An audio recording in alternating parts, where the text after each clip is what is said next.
প্রাচীন ঐতিহ্যের দেশ মিশরের বিশ্বখ্যাত আল আজহার বিশ্ববিদ্যালয় বাংলাদেশ সহ বিশ্বের বিভিন্ন দেশের ৩৫,০০০-এরও বেশি আন্তর্জাতিক শিক্ষার্থী অধ্যয়ন করছেন। এদের মধ্যে আবাসিক ও অনাবাসিক মিলিয়ে বাংলাদেশি শিক্ষার্থী রয়েছেন প্রায় ৪,০০০। রমজান মাসে তাদের অনেকেরই পছন্দের ইফতারের গন্তব্য ঐতিহাসিক আল আজহার মসজিদ। আল আজহার মসজিদের টোকেনের মাধ্যমে প্রতিদিন ৬ থেকে ৭,০০০-এরও বেশি বিদেশি শিক্ষার্থীদের জন্য ইফতারের ব্যবস্থা করে বিশ্ববিদ্যালয় কর্তৃপক্ষ। আসরের আজান ঘনিয়ে এলে দলে দলে মসজিদের পূর্ব পাশের গেট দিয়ে প্রবেশ করেন শিক্ষার্থীরা। গেটের বাহিরে আল আজহারে অধ্যয়নরত আন্তর্জাতিক শিক্ষার্থীদের পরিচয় নিশ্চিত করে দেয়া হয় অনুমতি টোকেন। সেই টোকেন নিয়ে মসজিদে প্রবেশ করে নির্ধারিত নিয়মে ইফতারে অংশ নেন সবাই।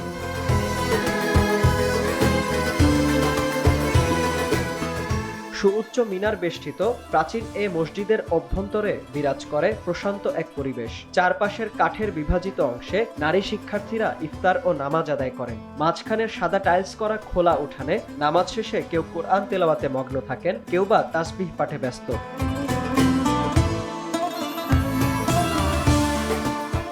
মসজিদে ইফতারের আয়োজন পরিচালিত হয় আল আজহারের আন্ডার সেক্রেটারি ডক্টর মোহাম্মদ আল দুয়াইনির তত্ত্বাবধানে। নির্ধারিত সময়ের আগেই কর্মকর্তা কর্মচারীরা নিঃশব্দে ইফতারের সামগ্রী সাজিয়ে প্রস্তুতি সম্পন্ন করেন। মাগরিবের আজানের প্রায় ৩০ মিনিট আগে ইফতার সামনে নিয়ে বসে পড়েন শিক্ষার্থীরা।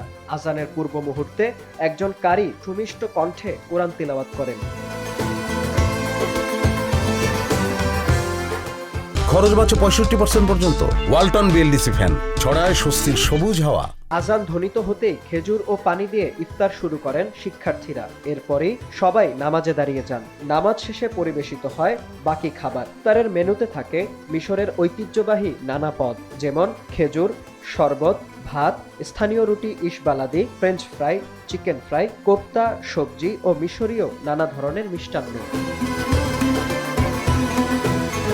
রমজানে বাড়ির কথা মনে পড়লেও বিশ্বের বিভিন্ন দেশের হাজারো সহপাঠীর সঙ্গে একত্রে ইফতার করার অনুভূতি বেশ উপভোগ করেন বলে জানান আল আজহারে অধ্যয়নরত বাংলাদেশি শিক্ষার্থী শেরপুরের আবু সাওবান আকন্দ।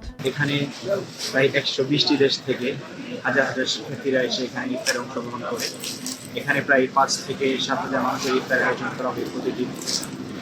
বিশেষ করে মাতৃভূমি, মা বাবা এবং প্রিয়জনদের ছেড়ে এখানে রমজান কাটাচ্ছি। সাহারি এবং ইফতারের সময় প্রিয়জনদের খুব মিস করি এবং বাংলাদেশের ইফতারের আইটেমগুলোকেও খুব মিস করি। যাই হোক, এরপরেও বিভিন্ন দেশে হাজার হাজার মানুষের সাথে একসাথে ইফতার করার আনন্দটা অন্যরকম। রমজানের এই সম্মিলিত ইফতার আয়োজন শুধু খাদ্য ভাগাভাগির মধ্যেই সীমাবদ্ধ নয়, বরং এটি বিশ্বজুড়ে আগত শিক্ষার্থীদের মধ্যে ভ্রাতৃত্ব, সহমর্মিতা, আধ্যাত্মিক বন্ধন তৈরি করে বলেই বিশ্বাস সংশ্লিষ্টদের। বিনিয়ামিন, RTV।